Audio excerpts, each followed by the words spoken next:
नमस्कार, मी श्रुती राहुल बुलेटिन मध्ये आपलं स्वागत करते। सुरुवात महत्त्वाच्या आंतरराष्ट्रीय घडामोडीनं।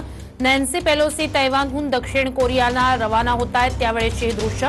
नॅन्सी पेलोसी तायपे विमानतळावरून दक्षिण कोरियाला रवाना होत आहेत। तैवानला चारही बाजूंनी चीननं घेरलेलं आहे। चीनकडून हवाई आणि समुद्री वाहतूक बंद आहे। तैवानच्या मुद्द्यावरून चीन आणि अमेरिका आमने-सामने आलेले आहेत। चीन आता काय पाऊल उचलतं याकडे लक्ष लागलेले आहे। नॅन्सी पेलोसी यांनी आधीच चीनला सुनावलेला आहे, इशाराही दिलेला आहे आणि या सगळ्याच्याच पार्श्वभूमीवर चीन आता काय पावलं उचलतं याकडे लक्ष असेल। तर नॅन्सी पेलोसी खास विमानानं आता दक्षिण कोरियाला रवाना होतानाची ही दृश्य आहेत। चीन आता काय पावलं उचलतंय, कारण अमेरिकेनं तर थेट सुनावलेला आहे, खडसावलेला आहे। तैवानच्या मुद्द्यावरून चीन आणि अमेरिका दोन महाशक्ती, दोन महासत्ता आमने सामने आलेले आहेत आणि त्यामुळे आता अमेरिकेनं तैवानच्या मुद्द्यावरून चीनला सुनावल्यानंतर आता चीन नेमकी काय पावलं उचलतं याकडे लक्ष असेल। तैवानला सर्व बाजूंनी चीननं घेरलेलं आहे। नॅन्सी पेलोसी तैवानहून दक्षिण कोरियाला रवाना होत आहेत, त्यावेळेसची ही दृश्य। अमेरिकी संसदेच्या अध्यक्ष आहेत नॅन्सी पेलोसी। अमेरिकी संसदेच्या अध्यक्ष नॅन्सी पेलोसी यांनी नुकतंच तैवानमधूनच चीनला सुनावलेला आहे, इशारा दिलेला आहे आणि याच मुद्द्यावरून चीन आणि अमेरिका आमने सामने आलेले आहेत। दोन महाशक्ती, दोन महासत्ता तैवानच्या मुद्द्यावरून आमने सामने आलेले आहेत। चीनकडून आता सध्या हवाई आणि समुद्री वाहतूक बंद करण्यात आलेली आहे। मात्र ही दृश्य आहेत तेव्हाची। खास विमानानं नॅन्सी पेलोसी दक्षिण कोरियाला रवाना होतानाची। तैवानमधूनच थेट इशारा नॅन्सी पेलोसी यांनी दिलेला आहे। अमेरिकेनं स्पष्टपणे सांगितलेलं आहे की कोणतीही आगळीक खपवून घेतली जाणार नाही। तैवानच्या बाजूने आम्ही ठामपणे उभे असू। त्यामुळे आता चीन आणि अमेरिका आमने सामने आलेले आहेत। दोन महासत्ता, दोन महाशक्ती आमने सामने आलेले आहेत। चीन आता नेमकं काय पाऊल उचलतंय, तैवानला सगळीकडून घेरल्यानंतर आता चीनकडून पुढे नेमकी काय पावलं उचलली जात आहेत, काही आगळीक होतीये का? चीन सातत्यानं आक्रमक राहिलेला आहे, मात्र आता या स्थितीत चीन नेमकं काय पाऊल उचलतोय, कारण अमेरिकेनं तो थेट सुनावलंय। त्यामुळे आता चीन काय पाऊल उचलतो त्यावरच पुढील भवितव्य आणि पुढील भविष्य अवलंबून असणार आहे। या सगळ्या संदर्भात आपण बोलणार आहोत। आपल्या सोबत जोडले गेलेले आहेत निवृत्त lieutenant colonel Satish Dhage sir. आत्ता सध्याची ही दृश्य आपण पाहतो आहोत। नॅन्सी पेलोसी रवाना झाल्यात दक्षिण कोरियासाठी, मात्र एकंदरीतच सध्याची जी काही स्थिती आहे त्या सगळ्याच्याच पार्श्वभूमीवर थेट अमेरिकेनं सुनावणं चीनला, या सगळ्याकडे कसं बघताय? नक्कीच आपण मागच्या काही तासातली जी तैवानच्या आसपासची परिस्थिती आपण त्या ठिकाणी पाहिली तर एक प्रकारे स्फोटक परिस्थिती निर्माण झाली होती। पण अगोदर सुद्धा मी म्हटलं होतं आणि आता सुद्धा जे आहे मी त्याच भूमिकेवर ठाम आहे की अमेरिकेचे जो बायडन असो किंवा चीनचे जे आहे शी जिनपिंग असो, हा फक्त अग्रेसिव्ह पोस्चरिंग दाखवण्याचा जो आहे तो एक प्रकार आहे। म्हणजे चीनमध्ये जर आपण पाहिलं तर शी जिनपिंग जे आहे लोकल स्तरावर वेगवेगळ्या प्रश्नांचा सामोरं त्या ठिकाणी जात आहेत। इकॉनॉमिकली जर आपण पाहिलं, अर्थव्यवस्थेच्या दृष्टिकोनातून पाहिलं तर मोठ्या प्रमाणावर जे आहे एक प्रकारे त्यांची अर्थव्यवस्था जी आहे त्यांना घसरण लागलेली आहे। त्यांची जी झिरो कोविड स्ट्रॅटेजी होती त्याविषयी सुद्धा जे आहे लोकांमध्ये असंतोष आहे आणि ओव्हरऑलच जे आंतरराष्ट्रीय ज्या प्रकारचा दबाव चीनवर पडतोय त्याच्या अनुषंगाने कुठेतरी शी जिनपिंग यांना त्यांच्या जनतेला दाखवून द्यायचं आहे की तैवानच्या बाबतीत जो आमच्यासाठी सर्वात महत्त्वाचा सेन्सिटिव्ह इश्यू आहे त्याविषयी जे आहे आम्ही कुठलीही माघार घेणार नाही आणि म्हणूनच अशा प्रकारचं अग्रेसिव्ह पोस्चरिंग हे चीनतर्फे केलं जातं। दुसऱ्या बाजूला जर आपण अमेरिकेचा विचार केला तर जो बायडन यांची सुद्धा जी आहे परिस्थिती लोकल स्तरावर काही फार चांगली अशातला भाग नाही। आता 2च महिन्यानंतर त्या ठिकाणी मिड टर्म इलेक्शन्स होणार आहेत आणि मिड टर्म इलेक्शन्सला जर जो बायडन यांना सामोरं त्या ठिकाणी जायचं असेल तर ते सामोरं जाण्यासाठी जो बायडन यांना सुद्धा हे दाखवणं आवश्यक आहे की आम्ही सुद्धा जे आहे कणखर भूमिका घेतो। एक प्रकारे अमेरिकी विषयीची जी इमेज त्या ठिकाणी क्रिएट झालेली आहे की त्यांची जे सहकारी देश आहेत त्या सहकारी देशाच्या बाजूला ते उभे राहत नाहीत। अफगाणिस्तानचं उदाहरण असो किंवा युक्रेन रशिया या संघर्षामध्ये सुद्धा ज्या प्रकारे युक्रेनला सपोर्ट करणं आणि ज्या प्रकारे रशियाला नामोहरम करणं अपेक्षित होतं ते आता सुद्धा जे आहे अमेरिकेला साध्य करता आलं नाही। मग ही सगळी पार्श्वभूमी पाहता नॅन्सी पेलोसी यांची जी तिला त्या ठिकाणची व्हिजिट होती त्या व्हिजिटच्या माध्यमातून जो बायडन असो किंवा शी जिनपिंग असो अशा प्रकारचं अग्रेसिव्ह पोस्चरिंग त्या ठिकाणी दाखवत आहे। नक्कीच तैवान स्ट्रेटमध्ये चीननं मोठ्या प्रमाणावर आपल्या नौदलाच्या महत्वाच्या जहाजा त्या ठिकाणी उभ्या करून ठेवलेल्या आहेत, एअरक्राफ्ट कॅरियर त्या ठिकाणी पाठवलेले आहेत। पण असं जरी असलं आणि काही हद्दीपर्यंत मला वाटतं तैवानच्या हद्दीतली काही आयलँड जी आहेत, बेटा आहेत, त्या बेटांवर जो आहे कुरघोडी करण्याचा प्रयत्न चीनतर्फे केला सुद्धा जाऊ शकतो. पण उघडपणे माझ्या मते अमेरिकेला ते आव्हान देणार नाहीत. तैवानवर मात्र दबाव निर्माण करण्याचा ते नक्कीच प्रयत्न करू शकतील. सर, एकीकडे आपण रशिया युक्रेन युद्ध बघतो आहोत, म्हणजे त्यानं फक्त त्या दोन देशांचंच नाही तर जवळपास जगभरातच त्याचा कुठल्या ना कुठल्या प्रकारे फटका बसलाय, जवळपास सगळ्या देशांना बसलाय. अशातच आता इथे सुद्धा जवळपासच युद्धाचे किंवा युद्ध सदृश परिस्थिती ही दिसते आहे किंवा तशा प्रकारची परिस्थिती उद्भवू शकते असं दिसतंय. एकंदरीतच येणारा हा पुढचा काळ आपल्या सगळ्यांसाठीच महत्वाचा असेल, विशेषतः भारताची भूमिका या सगळ्यात महत्वाची असेल.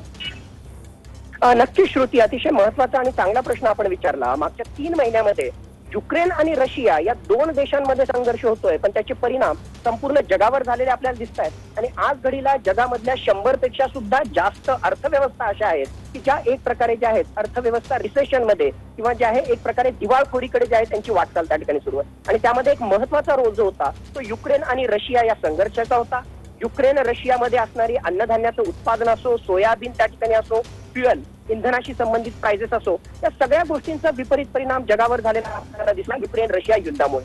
आणि आता एवढं काय कमी होतं, जर तैवानच्या माध्यमातून चीन सारखी एक महासत्ता अमेरिकेसारख्या महासत्तेला भिडली किंवा तशा प्रकारची युद्ध सदृश्य परिस्थिती निर्माण झाली तर ऑलरेडी मागच्याच काही तासांमध्ये आपण पाहतोय अमेरिकेमधला असो किंवा चीन मधला असो शेअर मार्केट हे जे आहे त्या ठिकाणी खाली पडलेलं आहे. त्याही पलीकडे जाऊन तैवानकडे जर आपण पाहिलं तर तैवानमध्ये मोठ्या प्रमाणावर सेमीकंडक्टर मायक्रोचिप्सची निर्मिती होत असते. आणि जर अशा संघर्षामध्ये तैवान त्या ठिकाणी अडकला तर संपूर्ण जगामध्ये मायक्रोचिप्स आणि त्याच्या माध्यमातून वेगवेगळ्या प्रकारचे इलेक्ट्रॉनिक ॲटम्स असो, मोबाईल ॲटम्स असो, त्या सप्लाय चेनला कुठेतरी बाधा पोहोचेल आणि त्याच्यामुळे जे आहेत किमती वाढतील.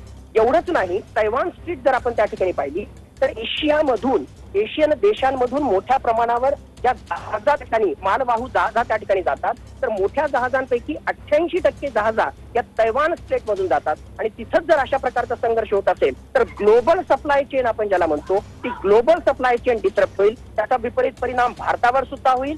किमती मोठ्या प्रमाणावर वाढतील, पेट्रोलियम पदार्थांच्या किमती मोठ्या प्रमाणावर वाढतील आणि ग्लोबल सप्लाय चेन डिस्ट्रप्शन झाल्यामुळे एक प्रकारे जे आहे इलेक्ट्रॉनिक ॲटम्स असतील, त्याचबरोबर मोबाईल आणि बाकीच्या ज्या गोष्टी आहेत त्यांच्या सुद्धा किमती त्या ठिकाणी वाढतील. ही झाली एक बाजू.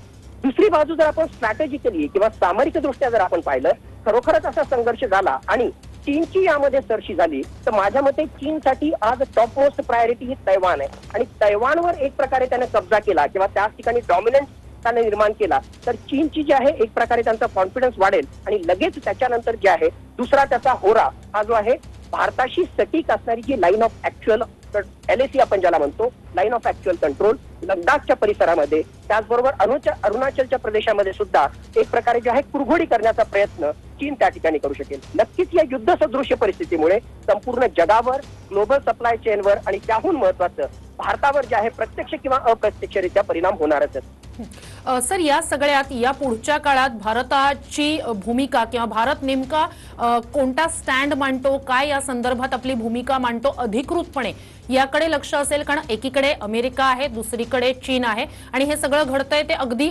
आपल्या दारातच किंवा आपल्या जवळच. बरोबर आहे. म्हणजे नक्कीच भारतासाठी जे आहे तैवान स्ट्रीट मधली जी ओव्हरऑल जी पोझिशन आहे ती स्ट्रॅटेजिकली खूप महत्वाची आहे. आणि जर अशा प्रकारची युद्ध सदृश्य परिस्थिती किंवा संघर्ष जर त्या ठिकाणी निर्माण झाला तर नक्कीच उघडपणे भारत जो आहे ती अमेरिकेची बाजू त्या ठिकाणी घेईल. कारण मागच्या 6 वर्षांमध्ये अतिशय महत्वाचे अशा प्रकारचे संरक्षणाशी विषयी आपण करार केलेले आहेत आणि भारत जो आहे अमेरिकेचा स्ट्रॅटेजिक पार्टनर आहे.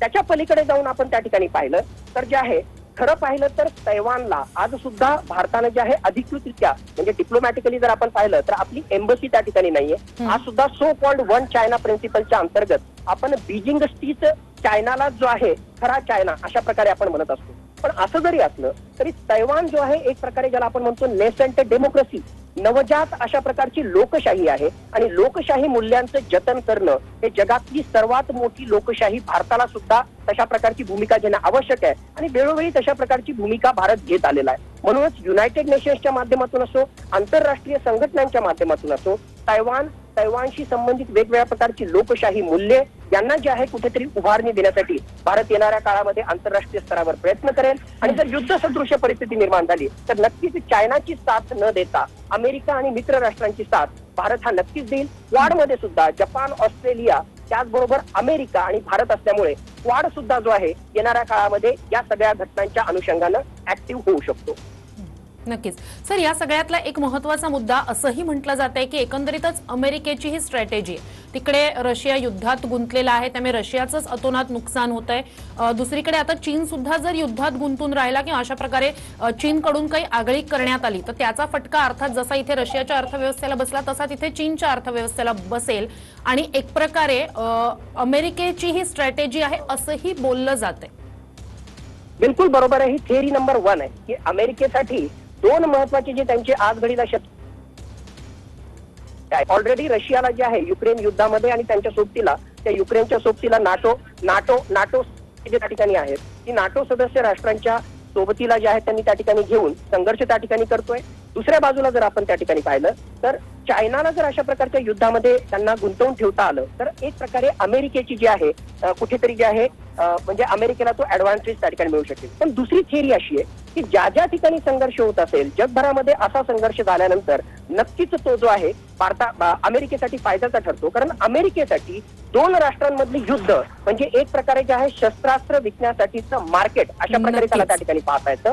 आणि तैवानमध्ये जर असं युद्ध त्या ठिकाणी झालं तर नक्कीच तैवानला जे आहे जास्तीत जास्त मदत करण्याच्या माध्यमातून जास्तीत जास्त शस्त्रास्त्र विकता येईल आणि याच्यातून सगळा फायदा जो आहे तो नक्कीच त्या ठिकाणी अमेरिकेचा होऊ शकेल. नक्कीच.